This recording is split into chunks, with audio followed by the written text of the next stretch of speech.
本屆美加墨世界杯最昂貴的門票是在哪兒買的？不是球場上100萬美金的 VIP 雅座，而是天台。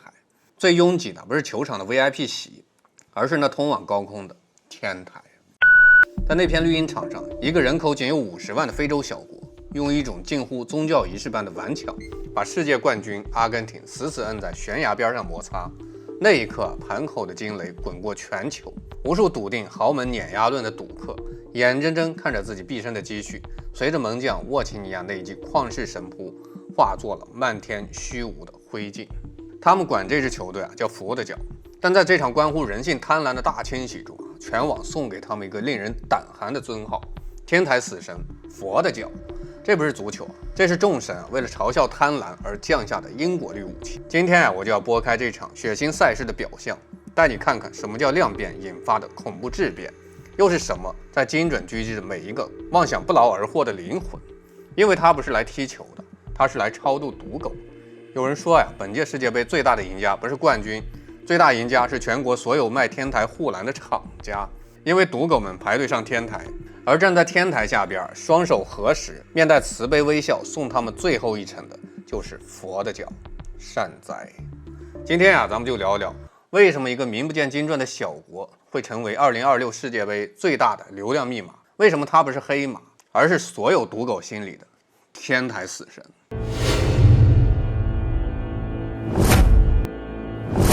我是白飯大肉大肉，歡迎來到老友記。很多人問，為什麼以前強隊碾壓邏輯失靈了？用中國一句老話叫積土成山，風雨興焉；積水成淵，蛟龍生炎。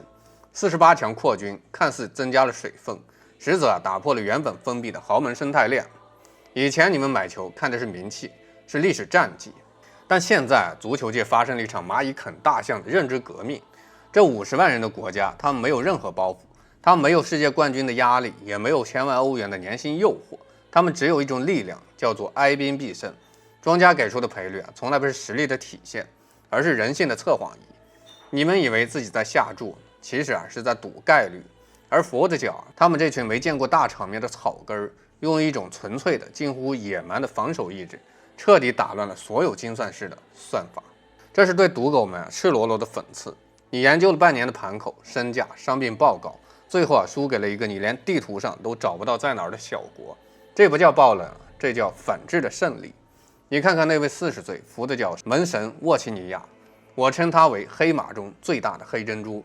但對於那些買球的人來說，他不是黑珍珠，他是黑洞。他那一雙如同開了掛的手，面對世界第一西班牙，到面對世界冠軍阿根廷的狂轟濫炸，左撲右擋，把不可能變成了現實。那一刻，他不再是佛的腳的人，而是佛的腳。因為他像佛祖一樣淡定地把那些價值千萬的進球全都踢出了界外。你們在看比賽嗎 ？No， 你們在看自己的餘額清零。佛的腳這支球隊就像一劑強效的清醒劑，專治各種盲目崇拜跟虛妄貪婪。孫子兵法第一句話就是兵者詭道也。什麼叫詭？就是你以為一定發生的事兒，它偏偏不會發生。你以為絕對安全的地兒，往往最危險。世界杯也是如此。過去幾十年，所有人形成了一套固定思維：德國穩贏，法國穩贏，巴西穩贏，阿根廷穩贏，新增48強，那不就是給人家刷戰績的嗎？於是無數賭狗開始計算概率，開始分析身價，開始研究歷史交鋒，開始看 AI 預測，開始迷信所謂的大數據。殊不知，數據最大的敵人就是變化。世界杯擴軍看似只是增加16支球隊，實際上卻徹底改變了整個世界杯的生態。以前小球隊幾乎沒有機會，現在呢，越來越多國家擁有旅遊球員，越來越多規劃球員，越來越成熟的防守體系，越來越先進的數據分析。過去的弱隊是技術落後，現在的弱隊只是資源少。一旦資源集中，就會形成恐怖爆發，量變真的會引起質變。而佛的腳就是那個最經典的案例。很多人第一次認識佛的腳是在世界杯小組賽，他們面對世界第一西班牙。沒有擺爛，沒有投降，沒有跪着踢，他們選擇了一件最可怕的事兒——死守。但是這種死守不是大巴，而是一種紀律幾乎變態的整體防守。所有人退防，所有人補位，所有人拼命。每一次封堵，每一次飛鏟，每一次爭頂，都像最後1分鐘。尤其那個門將，很多球迷後來調侃，那不是門將，那是如來佛祖親自站門裡。各種世界波，各種單刀，各種近距離爆射，他全给你撲出来。有人說呀，他的手套不是耐克，是金鐘罩或者无影手。有人说啊，球门后边不是球网，是南天门。更有人说他不是门神，他是足球界的 faker。所有豪门球员打到最後，眼神都開始渙散，開始懷疑人生。於是全世界開始瘋傳一句話，不是福的腳，而是佛的腳。因為啊，人類的腳踢不過佛的腳，因為每一次射門都像踢到了佛祖的腳底板，人類的腳怎麼可能踢得過佛祖的腳底板？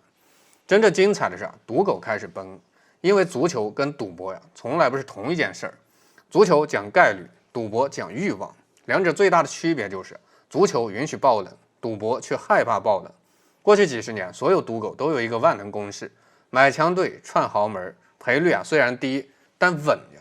可是世界杯擴軍之後，世界開始變了，豪門開始輪換，開始保體力，開始計算淘汰賽，小球隊卻場場當決賽踢。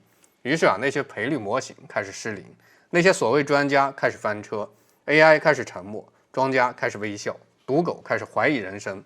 很多人發現，真正輸錢的原因不是佛的腳，而是自己的認知。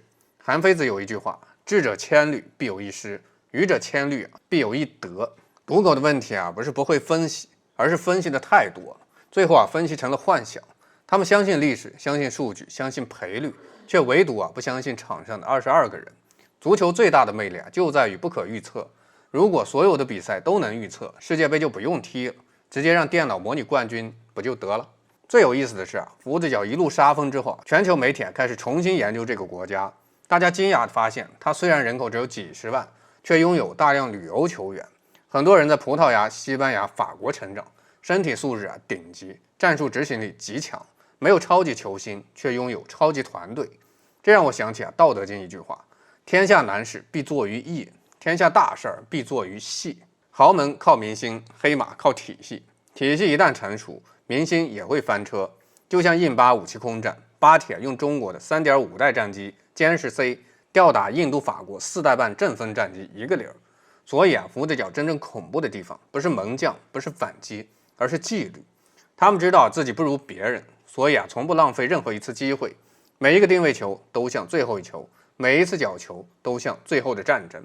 這種拼命才真正的可怕。很多人問為什麼阿根廷最後差點翻船？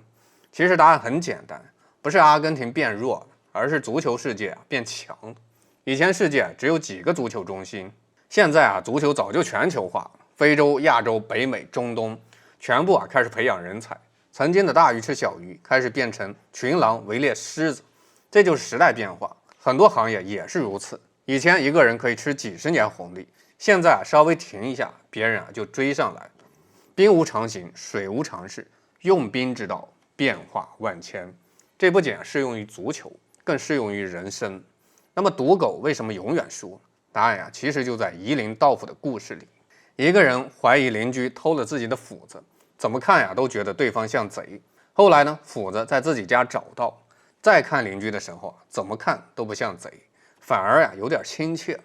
賭博也是一樣，輸錢以後所有冷門都是黑幕，贏錢的時候全靠自己神預測。其實真正欺騙你的不是比賽，而是你的確認偏誤。你永遠只尋找支持自己的證據，卻拒絕接受相反的信息。於是越賭越自信，越自信越加倉，最後呢一把清零。真正把人生送上天台的，從來不是佛的腳，而是貪婪。論語有一句話：君子求諸己，小人求諸人。輸了怪裁判，怪運氣，怪黑哨，怪盤口，怪天氣，卻從不怪自己的慾望。這才是真正的悲劇。所以佛的腳最大的貢獻，並不是創造黑馬神話，而是狠狠給全世界上了一課。不要因為一個國家小就輕視它，不要因為一個名字陌生就否定它，不要因為過去如此就認為未來也一定如此。歷史最大的規律就是沒有規律。今天可以是豪門，明天也可能成為背景板；今天默默無聞，明天也可能震驚世界。這何嘗不是人生？一個50多萬人口的國家敢向世界冠軍亮劍，一個沒有超級巨星的團隊敢把豪門逼到絕境。真正值得我們記住的不只是比分，而是一種精神，一種明知不可為而為之的勇氣，一種沒有退路只有拼命的信念。雖然福的腳最終沒能帶走大力神杯，但他們卻帶走了一個時代對豪門迷信的狂妄偏見。當中場哨響，瑟瑟發抖的賭徒们終於在綠茵場的廢墟中悟出了一個真理：這世界最昂貴的代價，不是你買錯了一場比賽，而是你把全部身家都壓在了所謂的確定性上。你看，這世界哪有什麼永恆的豪門，哪有什麼永遠穩贏的盤口呢？菜根譚有云：服酒者非必高，開先者褻犢早。福德角用一場近乎自殺式的防守，撕碎了傲慢的溫床，也徹底擊垮了賭徒們虛妄的幻想。足球本質上是關於不確定性的最高讚歌。如果你試圖用廉價的數據去奴役這股不確定性，那麼結局注定是一場關於人性的覆滅。世界杯終會散場，天台上的風也會停。但願下一次當你在生活中遇到那個讓你全壓的誘惑時，你能聽見那場比賽的哨聲，那不是佛祖在度你，那是命運在提醒你，別做賭徒，去做那棵哪怕身處荒野也敢向太陽亮劍的野草。因為真正能載你上天的，為你分神的，從來不是賭桌上的奇蹟，而是你手裡那張緊握的屬於自己的船票。